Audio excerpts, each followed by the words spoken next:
Buen día. Vamos a analizar un tributo, un impuesto que en el programa figura como impuesto a los débitos y créditos bancarios, pero que en rigor sería mejor denominarlo impuesto sobre las transacciones financieras. Este impuesto surgió de una de las tantas crisis de nuestro país, una de las más significativas, la del 2001, marzo del 2001, ya se avisoraba el fin de la convertibilidad, es decir, de aquel sistema que establecía que por cada peso tenía que haber un dólar en el Banco Central, es decir, que un peso era igual a un dólar, era moneda convertible, uno en cualquier momento podía ir al banco y cambiar los pesos por los dólares. Era una ficción, obviamente, y por eso en algún momento eso explotó, pero bueno, ese no es el tema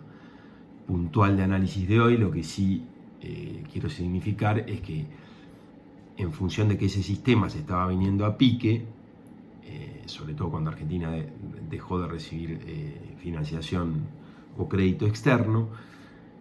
y se avisoraba el fin del régimen, se instaura un impuesto de emergencia, supuestamente temporal, que es este impuesto a los débitos y créditos bancarios, que hoy podríamos definir más ampliamente como impuesto sobre las transacciones financieras, y que básicamente grava los débitos y créditos en cuenta corriente o en caja de ahorro. Ese era el primer hecho imponible, digamos. La idea era que toda operación que pasara por un banco estuviera grabada al 6 por mil cuando entraba y al 6 por mil cuando salía, generando una alícuota general del 1,2%. El impuesto está vigente a la fecha, porque lo que suele pasar en Argentina con un tributo de emergencia es que se utiliza a la emergencia como un pretexto para después dejarlo. Es un impuesto absolutamente disvalioso, porque genera un costo adicional en todas las operaciones. Concretamente, y para ser práctico, cuando a uno le transfieren un dinero o deposita un dinero en su cuenta corriente o en su caja de ahorro, automáticamente el banco actúa como agente de retención del impuesto. Es un impuesto que no requiere una declaración jurada específica, y que, bueno, los otros dos hechos imponibles están dados por los que voy a describir ahora. Es decir, el primero es los débitos y créditos efectuados en cuenta corriente o en caja de ahorro en bancos. El segundo es cuando no se pretende utilizar el sistema bancario y se utiliza cualquier otra modalidad a través de entidades regidas por la ley de entidades financieras, aun cuando no sean bancos, una financiera cualquiera, por ejemplo. Y el tercero, que es el que ha traído más polémica, es el que refiere concretamente que grava con este impuesto todos los movimientos o entregas de fondos propios o de terceros a un efectivo que cualquier persona, incluidas las comprendidas en la ley de entidades financieras, efectúe por cuenta propia o por cuenta y o nombre de otra, cualquiera sean los mecanismos utilizados para llevarlos a cabo, las denominaciones que se les otorguen y su instrumentación jurídica, quedando comprendidas los destinados a la acreditación a favor de establecimientos adheridos al sistema de crédito o débito. El problema con esto, este inciso ha traído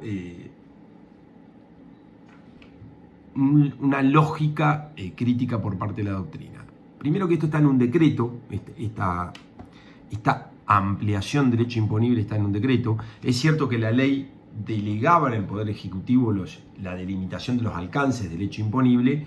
pero nosotros ya sabemos, lo hemos visto en la materia, que en Argentina rige para la materia tributaria un principio de legalidad o de reserva de ley estricto, es decir, que todos los elementos del hecho imponible deben surgir de la ley, con lo cual esta delegación impropia es inválida desde el punto de vista constitucional. Y fíjense la amplitud de ese hecho imponible. fue tan amplio que parecía que abarcaba cualquier operación por fuera del sistema, y de hecho si uno lo lee parece dar a entender eso, que luego no solo no alcanzó con el decreto, sino que la AFIP tuvo que salir a reglamentarlo, y en la resolución general 1135 del 2001 dice que los movimientos o entregas de fondos comprendidos en el inciso B del artículo 2 del anexo del decreto 380 son aquellos que se efectúan a través de un sistema de pago organizados existentes o no a la vigencia del impuesto sobre débitos y créditos, reemplazando el uso de las cuentas del artículo 1, inciso A de la 25413 y sus modificatorias. ¿Qué quiso decir la AFIP con esto? Para tratar de delimitar un poco el hecho imponible. Como la instauración de un impuesto genera automáticamente la posibilidad dentro del sistema de mecanismos elusivos del impuesto, mucha gente empezó a tratar de evitar la utilización de la cuenta corriente o la caja de ahorro y no pasarlo por el sistema financiero, y de ese modo evitarse el costo del impuesto. Y en concreto, el modo que tuvo el Poder Ejecutivo, y específicamente a través de la reglamentación de la AFIP, para capturar esas operaciones y enmarcarlas dentro del hecho imponible, fue a través de estas dos normas que le menciono: un decreto y una resolución general de la AFIP, violando el principio de legalidad. Todo esto generó para algunas actividades cuestionamientos judiciales que terminaron en la causa Piantoni Hermanos, a la que me voy a referir ahora. Lamentablemente es un fallo poco feliz de la Corte, Piantoni Hermanos, que es del año 2017. Es una empresa que se dedicaba a la distribución y comercialización de tabaco y le pagaba a su proveedor en efectivo, depositándoles en una cuenta, ¿sí? En la cuenta de su proveedor. Es decir, en lugar de hacer una transferencia de su propia cuenta a la cuenta del proveedor, el efectivo que tenía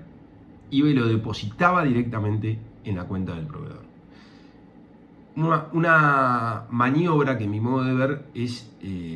un claro caso de economía de opción. Es decir, ese contribuyente considera innecesario, desde el punto de vista de su actividad comercial, pasar esos fondos por su cuenta para después transferirlos, porque sabe que tiene un costo adicional. Pasó con Piantoni Hermanos, pasó con Máxima Energía. Es decir, había algunas actividades, por ejemplo las estaciones de servicio, que recaudan mucho efectivo y que en lugar de depositarlo en su cuenta, directamente lo depositan en el concedente del combustible. Lo mismo pasaba con las concesionarias de automóviles, que a veces tomaban como parte de pago o para la totalidad de la compra de un vehículo efectivo, y en lugar de decir depositarlo en mi cuenta, decía depositarlo directamente en la cuenta de la concedente. En mi modo de ver, esa era una conducta lícita porque había un evidente vacío legal que permitía elegir la conducta menos gravosa para el contribuyente, que, como sabemos,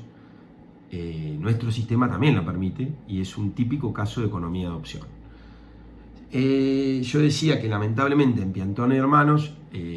la Corte Suprema de Justicia de la Nación consideró válido el esquema que propuso el Estado Nacional, primero a través de la ley, después a través de la reglamentación, y por último con la definición o alcance que la reglamentación le dio a ese decreto. Es decir, cuando la AFIP en la resolución 1135 dice que se entenderá alcanzado por el impuesto todas aquellas operaciones que sin pasar por el sistema financiero impliquen un sistema de pagos organizado. Es decir, la AFIP actúa como legisladora y determina el alcance del hecho imponible. El argumento que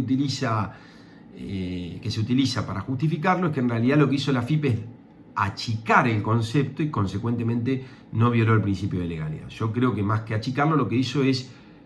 darle forma o darle contenido, mejor dicho, no forma, darle el contenido real y decir, bueno, no son todas las operaciones, sino que son aquellas que representen un sistema de pago organizado. Y claro, sí, Piantoni Hermanos, Máxima Energía, se organizaban para evitar el pago del impuesto, pero de un modo, para mí, en mi modo de ver, de un modo lícito. Como bien lo entiende la disidencia de Piantoni Hermanos, en un muy lúcido voto del doctor Lorenzetti, que explica que básicamente esto que acabo de decir previamente, ¿no? Que Argentina tiene un principio de legalidad estricto y que la delimitación de todos los elementos del hecho imponible debe estar en la ley, no puede estar en la reglamentación. Con lo cual es inválido que el fisco pretenda gravar estas operaciones. Observen que, y no es un detalle menor, que no se vulneraba de ese modo, de hecho no está entre los fundamentos del fallo, la ley antievasión, porque en realidad lo que exige la ley antievasión es que los medios de pago sea alguno de los previstos en la misma, entre los cuales está depósito en cuenta. Y eso sí lo hacían, nada más que no lo hacían pasar por su cuenta, por la cuenta del que paga primero. Es decir, un típico caso de economía de opción. Así que esos son los tres hechos imponibles: débitos y créditos en cuenta corriente, caja de ahorro, por vía de banco. Lo mismo cuando se hace en entidades financieras o que no sean específicamente bancos. Y finalmente ese tercer hecho imponible tan inasible, como dice Lorenzetti, tan difícil de aprehender con H, que hace que quede abarcado prácticamente cualquier conducta. Y luego la AFIP, que de algún modo lo quiere acotar al sistema de pagos organizados, pero que en definitiva no logra su cometido para mí, porque esa norma va más allá de lo reglamentario y directamente participa de la creación del hecho imponible, que no puede ser por vía reglamentaria. Por último, y en relación a este tributo, que es lamentable que siga existiendo, en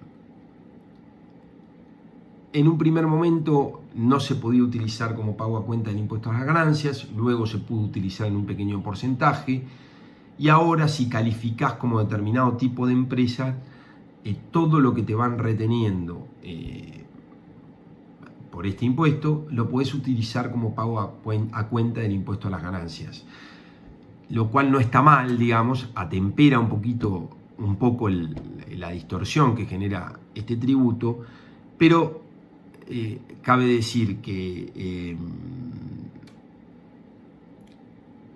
en un primer momento fue solo hasta un 34%, y ahora, si bien se puede tomar la totalidad del pago, es solamente para determinado tipo de contribuyentes. Para determinado tipo de contribuyentes que paguen impuesto a las ganancias, con lo cual, por ejemplo, esto no abarca a un monotributista. Es decir, no abarca a todos los contribuyentes de impuesto a las ganancias, no abarca a los monotributistas. Y naturalmente que encarece el costo de las operaciones, un tributo típicamente indirecto, porque uno ya sabe cuando va a cobrar la prestación de un servicio, por ejemplo en mi caso como abogado, que lo que voy a cobrar le tengo que restar el 1,2%, lo cual es absolutamente inequitativo, injusto, y por otro lado quedó demostrado a más de 19 años de su instauración que no era un gravamen de emergencia y que llegó para quedarse. Bueno, nada más sobre este impuesto.